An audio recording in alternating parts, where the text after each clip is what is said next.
Fala, galera do futebol! Hoje eu trago uma notícia que está agitando o mundo da bola e deixando a torcida rubro-negra em polvorosa. Uma verdadeira reviravolta nos bastidores do futebol brasileiro está causando uma tremenda dor de cabeça pro Mengão.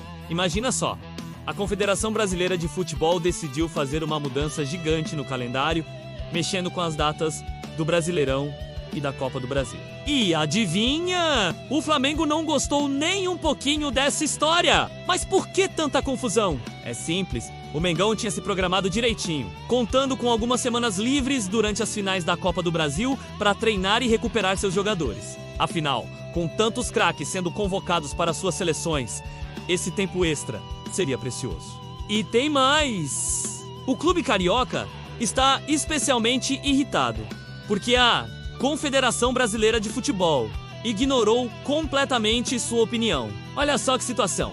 Antes de fazer a mudança, a Confederação até consultou o Flamengo, que foi totalmente contra, mas mesmo assim, a alteração foi feita. A Confederação Brasileira de Futebol antecipou o fim do Brasileirão para 7 de dezembro e jogou a final da Copa do Brasil lá para o dia 21. E sabe quem pode se beneficiar com isso?